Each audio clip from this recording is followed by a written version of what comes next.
Après avoir rappelé Ahibbati fillah, l'importance de l'organisation à travers le fait que Dieu a créé toute chose avec organisation et à la perfection.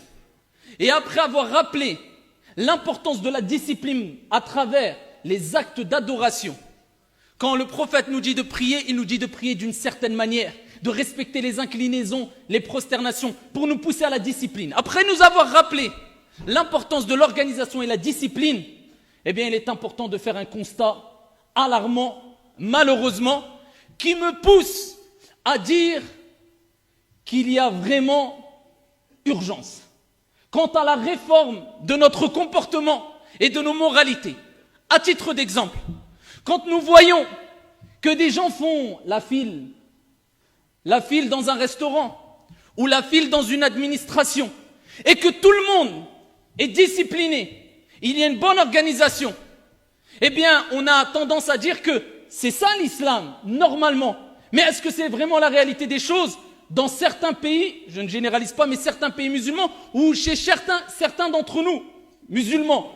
Eh bien, ayyuhal akhyar, l'islam c'est ça, c'est d'être organisé. Tu prends ton tour dans la file, tu attends ton tour. C'est peut-être rien, banal, mais c'est ça qu'Allah attend de nous. Quand Allah il te dit de prier, quand tu es plusieurs à prier, il veut que tout le monde soit aligné, qu'il n'y a même pas de petit décalage dans les rangs. Par contre, dès que tu sors et que tu fais la file, peu importe si tu vires à droite, à gauche ou tu passes devant la khour, t'as rien compris.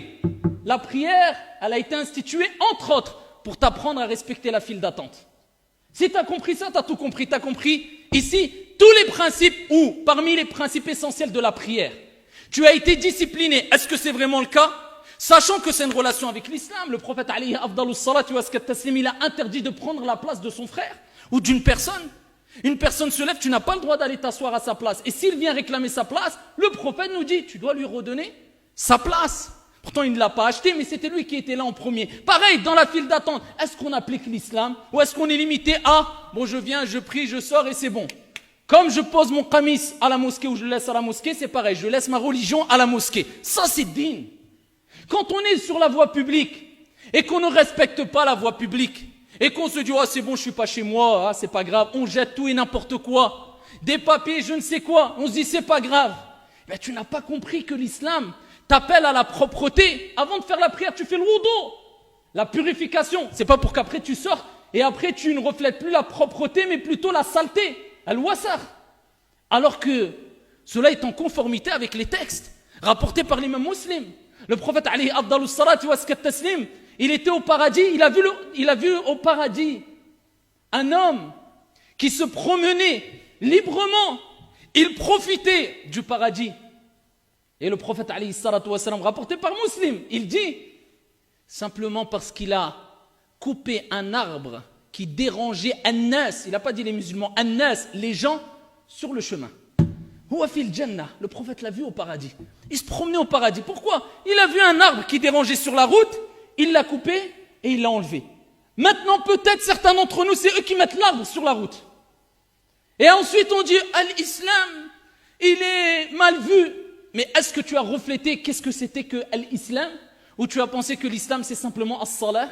Est-ce que tu as oublié que le prophète alayhi salatu wa salam a dit dans Sahih al-Bukhari, innama bu'ithtu li utammima makarim al-akhlaq, j'ai été envoyé pour parfaire les bonnes moralités, le bon comportement. Quand tu vas refléter la beauté, quand tu sors de la mosquée, avec les gens, dans ton travail, dans la file d'attente, dans la rue, là tu pourras dire, j'applique l'islam. Si ce n'est pas le cas, tu appliques une partie de l'islam dans un temps bien déterminé. Ni plus, ni moins. Car l'islam te demande d'être organisé, discipliné, même au travail.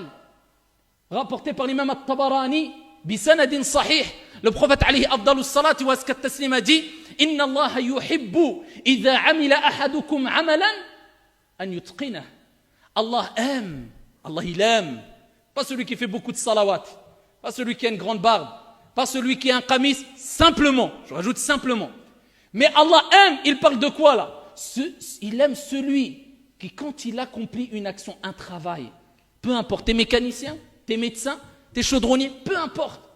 Lorsqu'il accomplit un travail, eh bien qu'il le fasse autant qu'il peut, au mieux, avec perfection. Allah aime ce type de personne. Il ne fait pas du travail bâclé, Avant, quand on disait le travail d'arabe, vous savez cette expression, vous savez que c'était pour faire l'éloge des arabes.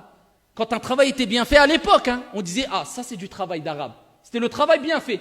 Aujourd'hui, quand on dit le travail d'arabe, c'est quoi? On le sait tous.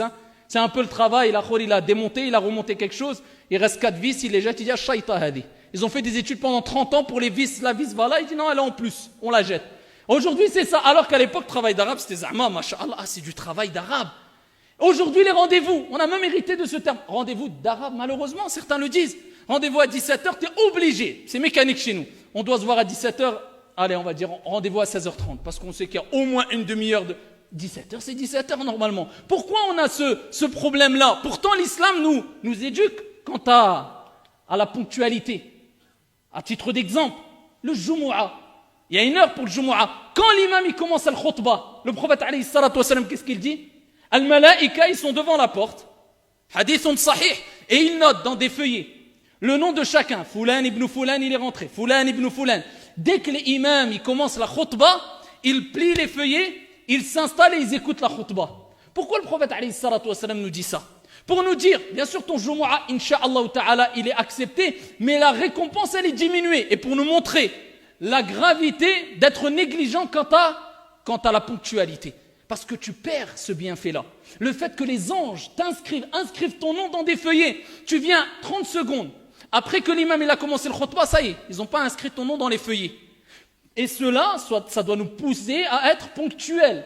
Pas que dans le Jumu'ah. En dehors, tu sors, ça y est, tu sais, le rendez-vous, c'est la preuve que les actes d'adoration ont été instaurés pour nous pousser à la discipline, à être ponctuels, à être propres, à être organisés. C'est pour qu'on vive dans la vie de tous les jours avec ces préceptes et ces principes et qu'on dégage et on reflète le véritable islam qui est agréé auprès d'Allah tabaraka wa ta'ala. Donc sois organisé dans la vie de tous les jours, ya habibi fillah, que ça soit tes papiers, que ça soit, peu importe. Il y a des gens, tu lui demandes juste là, parce qu'il faut donner des exemples concrets, la dernière quittance de loyer de chez lui. Je ne dis pas de 1 an, juste la dernière.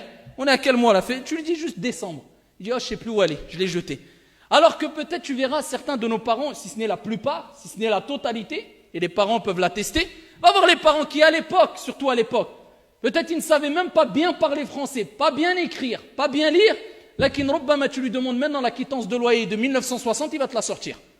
Parce qu'ils avaient ce côté organisé, ils avaient ce côté disciplinaire. Maintenant nous, on a tout, on a les internet, iPad, iPod, ce que tu veux. Et peut-être il ne sait pas te sortir la dernière quittance de loyer qui date d'1 mois. Et il dit je suis organisé. Tu dois t'organiser toi avant de vouloir et prétendre organiser cette communauté musulmane afin qu'elle puisse vivre en harmonie avec toutes les sociétés à toutes les époques.